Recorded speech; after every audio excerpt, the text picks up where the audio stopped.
and welcome here to MoreTalkFCB, and welcome to some reaction to an unbelievable weekend of football across all of the top leagues in Europe. There were some incredible shocks, brilliant matches, and we are going to be talking about them all right here today. We're going to go league by league, game by game, breaking it all down and having some discussion. So sit back, relax, and enjoy.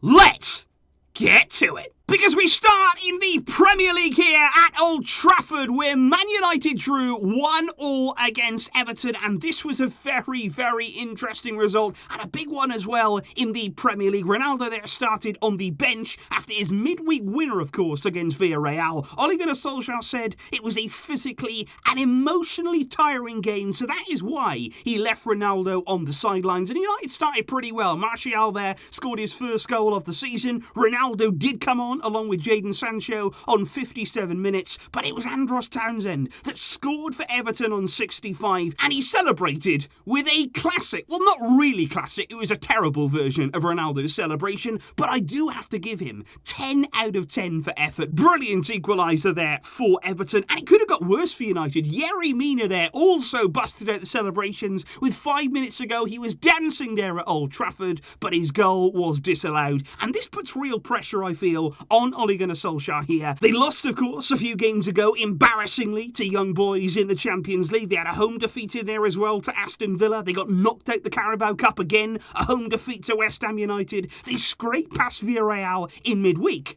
but there are big questions now, and United have really tough fixtures in the games to come. Then at Stamford Bridge, it was Chelsea 3, Southampton 1, with Chalobah, the 22-year-old, scoring again in the Premier League. A really impressive start to the season he's been having. Timo Werner then had one of his customary goals disallowed just before half-time, before Southampton levelled up the game through James Ward-Prowse from the penalty spot, before he then saw red with 10 minutes to go in the game, before a massive goal. And this, for me, I feel for Chelsea, was a really big goal, not only as a team, but also for Timo Werner. His first Premier League goal since back in February, before Chilwell put the game beyond doubt there at Stamford Bridge. And you do feel as though for Chelsea, that is a massive win. After losing against Man City, the brilliant display that it was from Pep City, then in midweek against Juve, the alarm bells were starting to ring going into this game, but they dealt with the pressure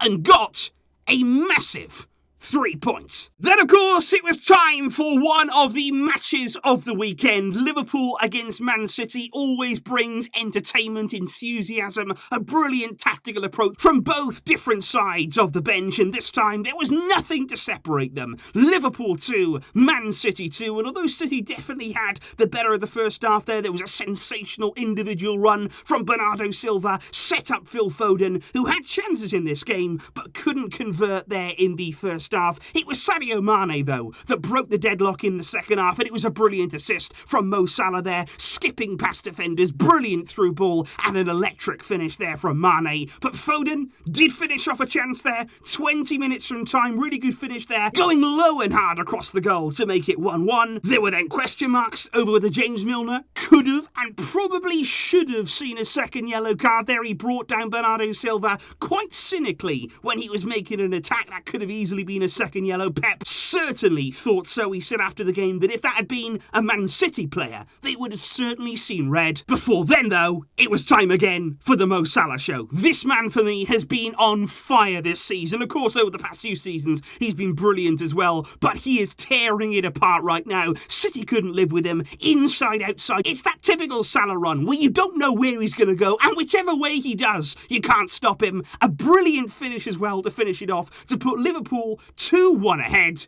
But De Bruyne, there was a deflection on it. He made good contact with it. De Bruyne, I feel right now, is still getting up to speed this season. But a massive goal for City to make it 2-2 overall. But even still, even after all of that drama, all of those goals, right at the death, there could have been one more. As Fabinho's eyes would have lit up, that was his moment. Could have won the game. The goal was gaping.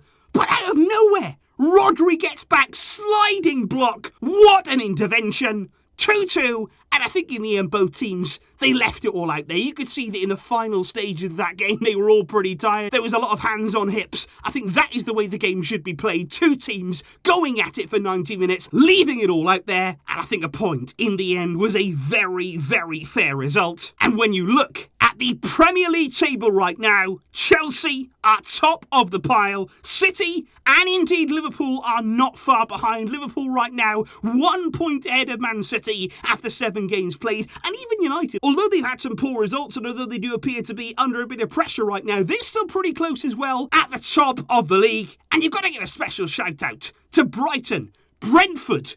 Brilliant starts to the season from them after 7 games played. We then move to the Bundesliga, because although Borussia Dortmund still could not count on Erling Haaland, who missed his 3rd successive game with injury, they still managed to beat Augsburg there with an early Rafael Guerreiro penalty kick. And although they did suffer an equalising goal in that first half, a really big goal, I feel, there for Julian Brandt, who I think really did need that in terms of his confidence there, assisted by Marco Reus in that second half to give Dortmund a much-needed win to keep them very much in contention at the top of the league. And I also want to give a shout out here to Bayer Leverkusen, who are right up there as well. They were in scintillating form at the weekend, winning by 4-1. Moussa Diaby, Patrick Schick, of course, who we saw tear up the Euros in the summer. He scored twice, and also Demirbay scoring a penalty there. But Florian Wirtz got another assist, and it's him that I want to focus on. What a start to the season he's had there. The 18-year-old, he started 4 games in the Bundesliga. He's got 4 goals and 5 assists.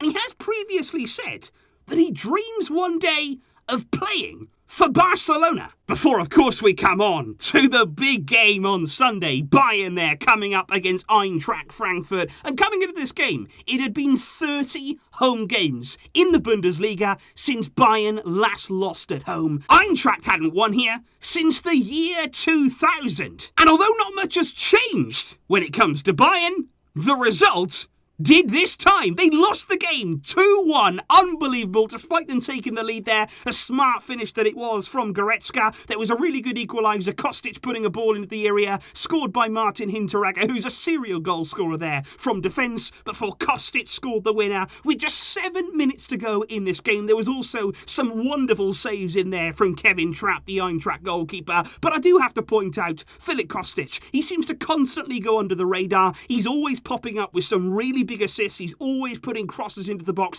Really, really accurate delivery of the football. Fantastic from him. Big win from Eintracht. And as you can see from the league table here, Bayern are not having it all their own way after 7 games. They are top on 16 points, but right behind them, and I mean right behind them, are Bayer Leverkusen. Dortmund are just 1 point back, and even Freiburg, Wolfsburg. They're all in the hunt right now, and the Bundesliga looking really competitive, at least at this early stage. We then cross over to Italy and move over to Serie A, and there was a big win there in the derby match for Juventus. They followed up there their midweek win against Chelsea with another vital win. Given the way they started the season, the struggles they've been going through here, they have managed to turn things around over these past few games, and it was a winning goal from Manuel Locatelli, the new signing, of course, for Juventus this season. It was a really calm finish from the edge of the area, something that we saw a lot of from him at the Euros during the summer, and I actually have Locatelli as my one-to-watch player on FIFA. A lot of people didn't want him. I obviously got him because that's just how FIFA works, so I'm kind of hoping that maybe for this winning goal he might get an inform. And I also saw this weekend that Locatelli got engaged, so a very good weekend for him, although it's probably best for his sake that he says to his partner that the engagement was his highlight and not the winning goal. There was also a highly entertaining match between Sassuolo and Inter Milan there, who had to come from behind after Berardi had scored against them there from the penalty spot in the 22nd minute. And I want to highlight here a quadruple sub by Simone Inzaghi. 57 minutes gone, he changed 4 players in one go, and just 1 minute later, they equalised. That is a brilliant, brilliant tactical switch there, and it was one of the subs, Dzeko, who came on and got the equalising goal before Lautaro Martinez, 12 minutes from time, gave them the win there, courtesy of a penalty. But of course, it's Napoli in Serie A right now. They are by far and away the informed team. They have won all 7 of their opening 7 league games, a perfect record from Spalletti's side. After again, they went behind after Martinez Quarta scored from a set piece, but although Insigne missed his penalty, it was a good save from the goalkeeper. Irving Lozano was on hand to thrash home the rebound before Rahmani gave them the all-important winning goal in the second half before the final game on Sunday provided an absolute cracker in Italy, and it is exactly what you'd expect when Atalanta come up against AC Milan. On paper, you expected both teams to have really good opportunities, you expected attacking football, really entertaining game, and I do have to say the first 2 goals from Milan, they were brilliant from their point of view, Calabria, and a really smart finish from Tonali, but from Atalanta's point of view, they were very, very avoidable. They were too open, poor mistakes to let those goals happen, but there was nothing they could do about the third goal for Milan. Rafael Leao, a stunning finish there, cutting in on his right, top corner, wonderful, wonderful goal. There was a bit of a scare though, Zapata with a penalty, then Pasalic, just seconds before the end of the game, left Milan with their hearts in their mouths, but in the end, they won the game. They are in second in Serie A. Napoli are top. They're perfect so far. Inter in third and Jose Mourinho's Roma in fourth place. Juve are making their way up the table. They had a very, very poor start, like I say. They have started to recover, but they still have significant ground to make up already on high-flying Napoli. And just before we do come on to La Liga, we do cross to France to take on Liga 1 because PSG did not fare well on Sunday afternoon. Because, of course, in midweek, it was very much jubilation for them. They got the better of Man City in that group match, and there was a stunning, stunning goal from Lionel Messi to get his first at his new club. But I didn't think as a team there that PSG were all that convincing against Man City. Of course, they're going to take the result, and of course, you're going to be very, very happy to win that game. But I didn't feel as though they were working still as a team. There was a lot of attacks that sort of broke down. It wasn't PSG firing on all cylinders. And on Sunday, we got a direct hangover from that. Quite clearly, PSG were not at it. They had their full team out. It was a very, very strong team that faced up against Rennes with Neymar and Mbappe skying really good chances in that first half. Really bad finishes from them, way, way over the bar. Messi hit the woodwork with a free kick. Brilliant shot that it was on goal. Cannons off the crossbar. Very, very unlucky from him. And I thought Messi was still creating chances for PSG, but ultimately, they couldn't score. And Rennes, they made sure they did. And what's more, they scored at perfect times. Just before half-time there, Laborde, with a brilliant finish that it was, he gave Rennes the lead, and exactly the same just after half-time. If there's 2 places that you want to score, it's just before and just after. They killed PSG's hopes there with 2 really, really impressive goals, although Mbappe had a goal disallowed in that second half. PSG, I've got to be honest, never looked like coming back in this game.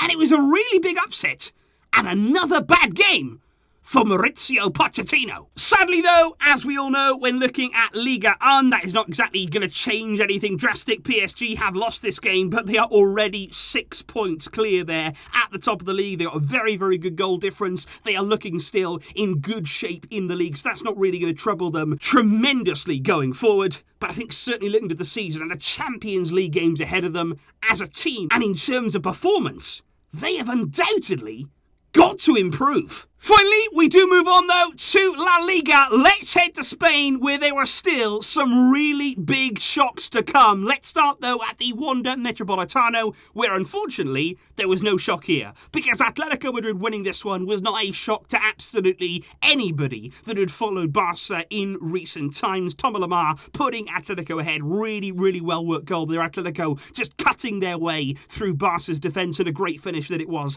past Ter Stegen and also then Luis Suarez Suarez scoring, of course, against his former club. He just waited and waited and waited, didn't he, on that finish. Ter Stegen probably went down too quickly, I feel. Piqué couldn't get it off the line, and Suarez there. No celebration from him, apart from showing a little bit of a telephone as almost a message to Ronald Koeman, who, of course, dismissed him during his time at Barca with a very brief phone call. But that was a big result for Atletico. Simeone was getting quite nervous, wasn't he, on the touchline, but I don't feel there was any real need to. Barca never looked like scoring, and it was another game where ultimately we just did not compete. On Sunday, though, things got even more interesting for Atletico, certainly, who had a really, really good weekend, because then it was time for Espanyol against Real Madrid. And Espanyol already this season had given Atletico a real scare a few weeks ago, and they did the same to Real Madrid. This time, though, they managed to get the win. Unbelievable there. Espanyol 2, Real Madrid 1. It was actually two former Real Madrid youth players who combined for the first goal. Mbaba setting up Raul de Tomas, and then a former Barcelona player, of course,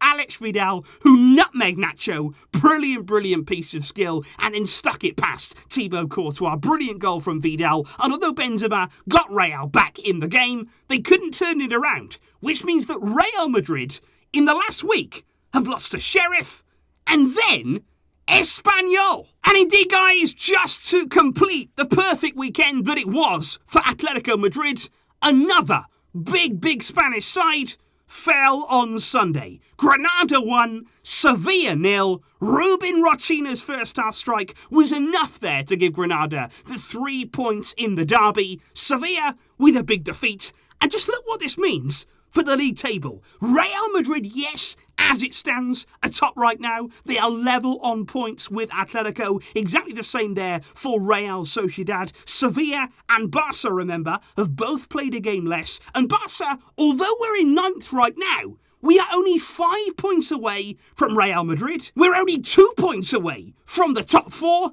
And we have a game in hand.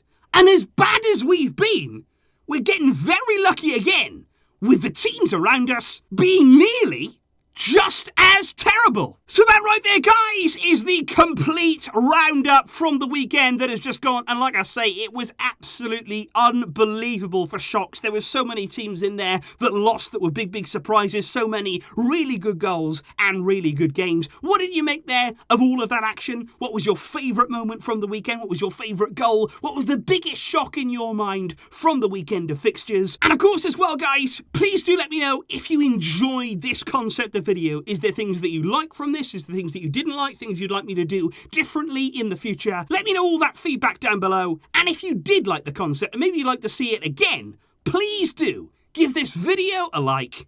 I'd really appreciate that. And of course, guys, I will see you soon. But until next time, as always, Visca El Barça.